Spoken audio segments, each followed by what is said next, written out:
الله ولی الذین آمنوا. در دوستی خدا شک نکنید. اشکالی که پیش آمده از این دوستی بهره نمیبریم چون هنوز ما این دوست رو به عنوان دوست دلسوز نشناختیم و نپذیرفتیمش که نقش آفرین باشه تو زندگی ما.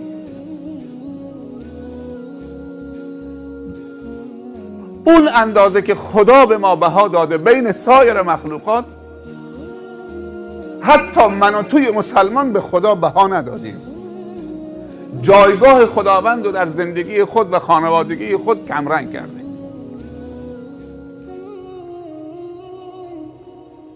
برعکسش مسلمان ها امروز اون اندازه به ابلیس بها دادن بی حد و وصف تا مول اختیار زندگیشون شده. میگه برقص میرقصه، میگه شراب بخور میخوره، میگه ظلم کن میکنه، میگه سیگار روشن کن میکنه، میگه دود مصرف کن میکنه، میگه حسود باش میشه، میگه بخیل باش میشه، میگه فتان باش میشه، میگه نمام باش میشه. و در نظر بندگان خدا اخ و به کرده و به و اخ کرده. در نتیجه بها از زندگی ما رفته.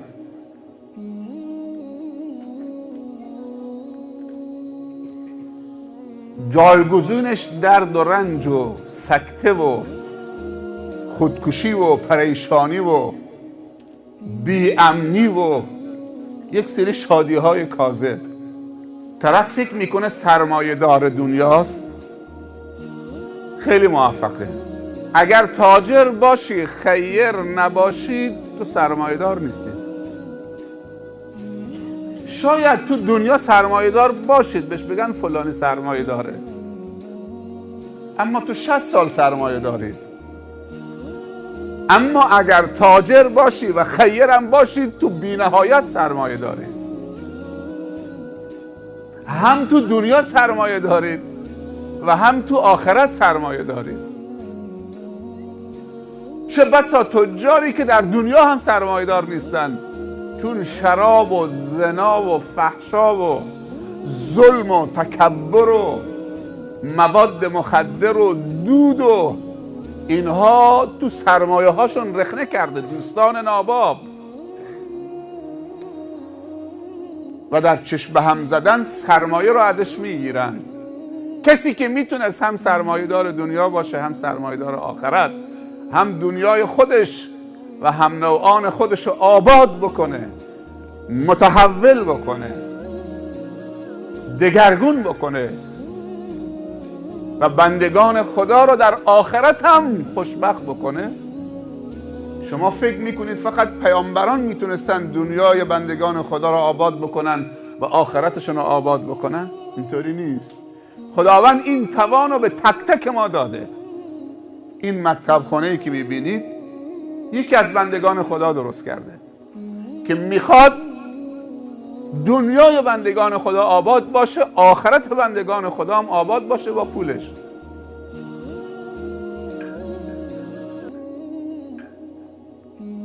هر کدوم از ما میتونید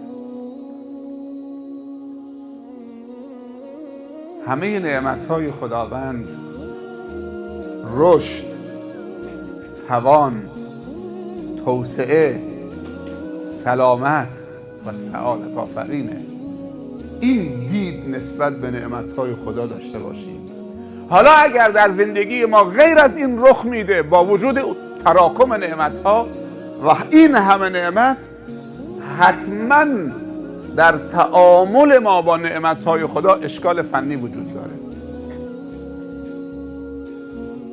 یکی از نعمتهای خدا علمه، یکی از نعمتهای کامل خدا معلمه،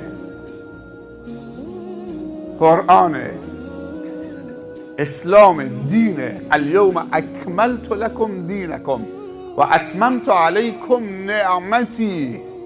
خوب دقت بکنید، خداوند دینو به عنوان نعمت کامل معرفی کرده.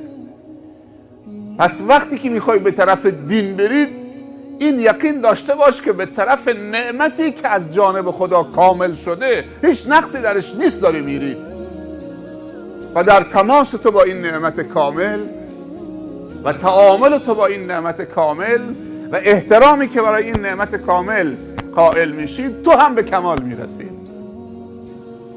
الیوم اکملت لکم دینکم و اتممت علیکم نعمتی و رضیت لکم الاسلام دینا. دیگه چیزی که من گفتم نعمته عوضش نکنید.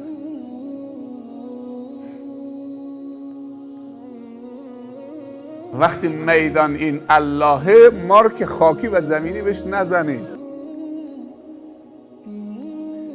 همونطوری که جنس جرمنی رو مارکش میکنن یا جنس تایوانی رو مارک جرمنی میزنن، نه، مارکا رو عوض نکنید. جنس خدا را و کالای خدا را مصادره نکنید. الان بی تقوایی شده فرهنگ، رقص شده فرهنگ کلاس، لخت و عریان شدن شده کلاس، جهل شده کلاس، جیب پره، جیبا داره گنده میشه اما مغزا داره کوچک میشه. چه فاجعه‌ای رخ میده و دلها داره کوچک میشه.